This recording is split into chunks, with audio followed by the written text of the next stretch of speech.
Bonjour à tous amis dégustateurs, et donc bienvenue pour les vins de la semaine et du week-end. Petit week-end et petite semaine tranquille. Alors, qu'est-ce qu'on a ouvert de bon? On va commencer avec un grand classique de la maison, Guffin Sénin. Moi j'aime beaucoup, là j'avais rentré les 2017, donc je les ai goûtés. Donc avec ce Mâcon Pierre Clos en Crazy 2017, donc l'entrée de gamme de chez Guffin. Bah écoutez, voilà, super, comme d'hab.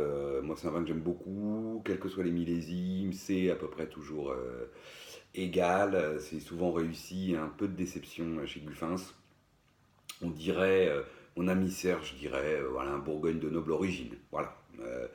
Très joli nez, fruits blancs, fruits jaunes, des petites notes de noisette, un petit côté grillé, fumé, donc un petit peu d'élevage, un petit peu de bois hein, qui se sent mais très bien intégré, toujours élégant, belle bouche, belle matière, c'est plein, la matière est dense, il y a de la fraîcheur qui tend la bouche, c'est soyeux aussi en bouche, et belle finale, fraîche, jolie persistance sur le fruit blanc mûr, les petites notes de noisette, d'amande, le petit côté grillé, fumé, très friand, voilà, très joli vin, comme d'hab, toujours pareil, c'est bon, ça se boit tout seul.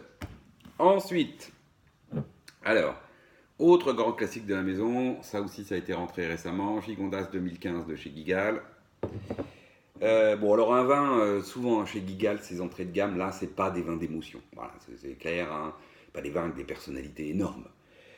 Par contre c'est toujours très bien fait, c'est toujours très bien fait, très bon, voilà, là on a un joli nez de prune avec des épices un peu réglissées, sur un fond plutôt légèrement fumé, une petite pointe de garrigue qui donne de la fraîcheur, belle bouche, droite, corpulente, voilà, belle matière, soyeuse, entre rond et soyeux.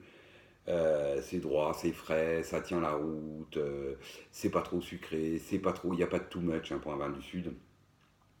Ça reste plutôt fin et élégant, belle finale, voilà. Après, oui, c'est pas des vins d'émotion, c'est pas des vins avec des grandes personnalités, mais par contre, c'est très bon et ça se boit tout seul. Ensuite, alors celui-là, par contre, oui, il a de la personnalité. Ça, évidemment, un de mes domaines chouchous, le domaine des schistes en Côte-du-Roussillon, Cône d'Anjofre 2017. 100% donc Carignan, hein, donc un parcellaire 100% Carignan, qui est donc sur les schistes, mais en fait sous une roche calcaire, je crois. Enfin, je crois pas, j'en suis sûr. Bah voilà, moi c'est un vin que j'aime beaucoup. Pourquoi? Bah, parce que le Carignan à ce niveau-là, c'est pas facile. Carignan, c'est pas facile à vinifier. Ça peut vite donner des vins avec des très grosses structures, des tanins un peu qui sont astringents. Enfin, voilà. Là, pas du tout. Très joli, beau nez de fruits rouges. Alors, ça se reconnaît souvent le vin, alors pour le coup à la couleur, hein, ça donne des vins avec un rouge plutôt violet, vraiment, ça peut même être bleu, violet, myrtille, quoi, c'est assez incroyable. Euh, des nez de fruits rouges, et puis ensuite on a là des épices, alors typé patchouli, pot pourri floral, là, presque une petite pointe de banane, hein, j'allais dire, voilà, c'est surprenant, bon, qui va vraiment évoluer plutôt épices, patchouli, floral pot pourri, sur un fond typé plutôt noyau, noyau caroube, hein, un petit tout léger côté un peu mocha, mais qui n'est pas du tout dû à l'élevage. Hein, ensuite, belle bouche, voilà, structurée, ça reste du Carignan, c'est structuré. Voilà, on le sent. Voilà, c'est un vin qui est un peu carré de la caisse, comme on dit, mais alors magnifique tanin fin, précis, soyeux. Donc ça tient tout du long sur cette structure et puis belle finale, voilà, c'est une jolie persistance, c'est un vin voilà, ouais, friand, donc sur le fruit rouge mûr avec ce côté épice, patchouli, et donc voilà, qui a du caractère, joli vin quoi. Moi j'aime beaucoup. Ensuite, dernier vin, autre domaine que j'aime beaucoup, dans mes chouchous aussi, c'est en Bourgogne, le domaine Rebourgeon-Mur, avec ce cru que j'aime beaucoup chez eux, qui est à mon avis le deuxième, enfin dans le top 2 de leur cru, le Volnay premier cru Cailleray. Et ça c'est 2013, donc millésime en rouge, qui n'est pas un millésime facile, on dit un millésime tendre, j'allais dire.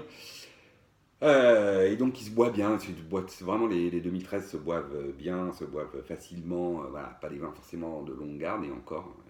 Celui-là, bah, c'est exactement ce qu'on attend. Très joli nez aujourd'hui, épanoui, plutôt groseille, framboise, plutôt framboise d'ailleurs.